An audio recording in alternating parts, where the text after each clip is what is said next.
ketika Donald Trump mengeluarkan seruan darurat kepada sekutu NATO-nya untuk menggerakkan armada gabungan guna membuka kembali jalur Selat Hormuz. Dunia menyaksikan sebuah anomali geopolitik yang belum pernah terjadi sejak era Perang Dingin. Di luar dugaan Washington, respon yang diberikan oleh negara-negara pilar Eropa, termasuk Inggris, Jerman, Perancis, dan Spanyol, adalah penolakan yang tegas dan terkoordinasi. Narasi kepatuhan aliansi yang selama ini menjadi fondasi NATO seketika runtuh di hadapan realitas geopolitik Timur Tengah. Penolakan ini bersandar pada beberapa landasan fundamental yang membentuk rasionalitas Eropa saat ini, bahwa negara-negara Eropa masih berusaha memulihkan diri dari trauma inflasi dan krisis energi. Ketika Selat Hormuz terganggu, lonjakan harga minyak mentah dan gas alam memukul ekonomi Eropa dengan kecepatan serta intensitas yang jauh lebih menghancurkan dibandingkan dengan Amerika Serikat. Saat ini, Amerika Serikat sendiri berdiri sebagai produsen energi terbesar di dunia dan memiliki cadangan strategis yang melimpah, sehingga mereka memiliki penyangga alamiah terhadap fluktuasi harga energi global. Sebaliknya, Eropa memandang bahwa keterlibatan militer secara langsung di Selat Hormuz hanya akan memperluas konflik regional menjadi perang tanpa ujung yang akan menghancurkan rantai pasok energi mereka secara mengerikan.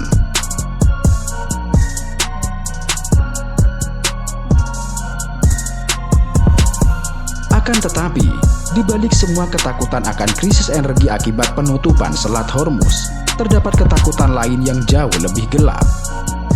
Selama ini, Selat Hormuz memang kerap digambarkan sebagai urat nadi energi global, sebuah celah maritim sempit di mana nasib perekonomian dunia berayun di atas lambung kapal-kapal tanker raksasa. Namun, di balik narasi arus minyak yang selama beberapa dekade mendominasi tajuk rencana media internasional, tersembunyi sebuah realitas yang jauh lebih vital, sangat rapuh, dan memegang kendali atas peradaban modern. Itu karena tepat di dasar perairan yang kini tengah bergejolak dan dipenuhi oleh ranjau serta armada perang, terdapat jaringan kabel serat optik yang menopang lebih dari 95% lalu lintas data internet antar benua. Jaringan kabel serat optik bawah laut ini bukanlah sekedar instrumen komunikasi biasa. Ia adalah entitas fisik yang mengalirkan data perbankan rahasia, sistem perbankan internasional, surat elektronik korporasi, komputasi awan, serta komunikasi vital antar benua Asia, Timur Tengah, dan Eropa.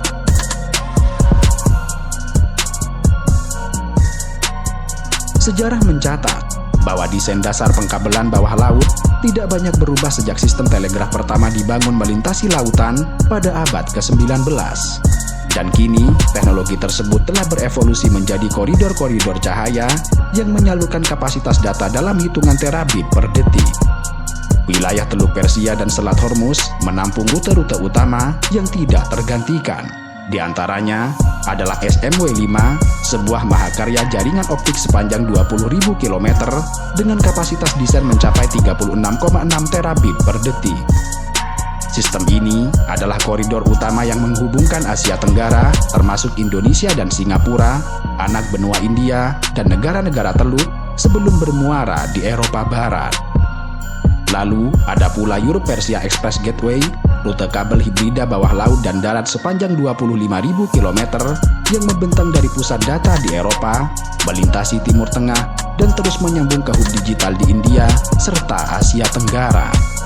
Kemudian ada AAE-1 dan Falcon, sistem kabel berkapasitas raksasa yang menyediakan redundansi untuk rute Asia-Eropa dan menyambungkan pusat-pusat ekonomi di sepanjang Teluk. Dan terakhir, terdapat TU Afrika, yaitu segmen ekspansi dari sistem kabel serat optik bawah laut terbesar dalam sejarah umat manusia yang diprakarsai oleh konsorsium Meta.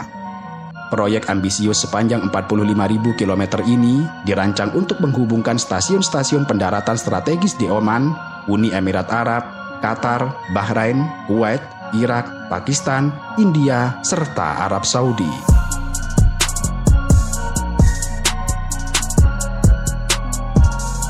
Maka, disinilah letak kerapuhan struktural dari anatomi dunia digital modern. Karena permusuhan geopolitik yang telah berlangsung puluhan tahun dengan Iran, konsorsium telekomunikasi internasional cenderung mengumpulkan rute kabel yang melintasi Selat Hormuz secara ketat ke dalam perairan teritorial negara Oman, terutama berpusat di stasiun pendaratan Fujairah di Uni Emirat Arab. Kepadatan belasan rute serat optik di dalam satu koridor yang sangat sempit menjadikannya target yang luar biasa empuk bagi sabotase militer, serangan bawah laut terarah, atau bahkan kerusakan eksidental dari jangkar kapal komersial yang bermanuver menghindari rudal. Situasi ini menjadi semakin mematikan apabila kita melihat peta makro di kawasan. Selat Bab el-Mandeb di Laut Merah telah lebih dulu menjadi zona perang akibat kampanye penyerangan Houthi, yang mana belasan kabel bawah laut di sana telah mengalami kerusakan parah akibat terseret jangkar kapal Rudimar yang tenggelam terkena rudal. Dan kini, dengan ditutupnya Selat Hormuz, dunia tengah menghadapi penutupan dua pintu gerbang digital maritim paling penting secara bersamaan.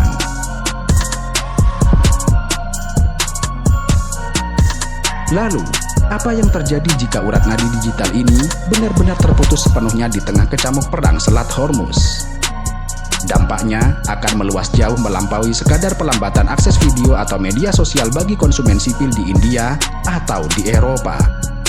Karena yang menjadi taruhan sesungguhnya adalah kelumpuhan tulang punggung perbankan serta ekosistem keuangan dunia. Dan bayangkan jika Iran benar-benar memutus semua saluran itu. Dalam satu dekade terakhir, kota-kota metropolis di Teluk Persia seperti Dubai dan Abu Dhabi telah berubah bukan hanya sebagai pusat transit penerbangan, namun juga sebagai pusat finansial utama dan markas besar bagi pusat data berskala raksasa. Entitas teknologi global seperti Amazon Web Service, Microsoft Azure, Google Cloud, dan Oracle telah menggelontorkan miliaran dolar untuk membangun infrastruktur fisik di wilayah ini. Sistem saraf perbankan internasional modern seperti jaringan SWIFT, operasi clearing instan, transaksi remitansi lintas negara yang bernilai miliaran dolar setiap detiknya, hingga pengelolaan perangkat lunak bagi perusahaan-perusahaan multinasional juga bergantung mutlak pada aliran cahaya di dalam kabel-kabel data yang melintasi dasar laut Teluk Persia. Sistem internet didesain dengan protokol rute global yang dinamis, dan ketika sebuah kabel putus di Selat Hormuz, algoritma akan secara otomatis berusaha mengalihkan lalu lintas data ke rute alternatif yang tersisa, seperti melintasi daratan Rusia atau memutar benua melalui Tanjung Harapan. Akan tetapi, ketika krisis menutup dua checkpoint utama sekaligus, mekanisme redundansi ini akan runtuh dan memicu efek domino operasional yang mematikan, yaitu lonjakan latensi serta kematian algoritma. Kapasitas jaringan yang tersisa akan seketika mengalami kemacetan parah, di mana bagi sektor perbankan modern yang hidup dari perdagangan saham berfrekuensi tinggi yang mensyaratkan respon dalam hitungan milidetik, latensi yang memanjang akan memicu kegagalan transaksi sistemik, gagalnya pembayaran, serta kelumpuhan akses terhadap layanan dompet digital. Pada gilirannya, ini akan menyebabkan kerugian finansial dalam skala masif. Pakar industri memproyeksikan bahwa insiden disrupsi kabel berskala ini dapat secara langsung menghasilkan kerugian operasional puluhan hingga ratusan juta hanya dalam hitungan hari. Biaya ini terakumulasi dari waktu henti layanan komersial, biaya mitigasi pemindahan beban kerja ke benua lain, serta runtuhnya sentimen pasar saham regional. Dengan demikian bisa dikatakan bahwa dunia digital tanpa batas serta perekonomian global terintegrasi hari ini sebenarnya dibangun di atas fondasi ilusi keamanan yang sangat rapuh.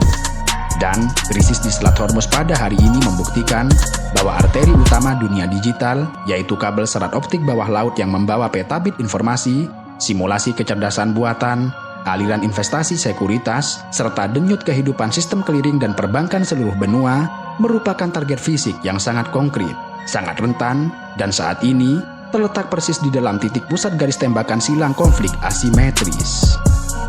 Dan dengan demikian, dunia telah berubah dari perang memperebutkan ladang sumber daya bumi menuju perang untuk memutuskan urat saraf peradaban. Dan saat ini, Iran tengah menjadi pemain utamanya.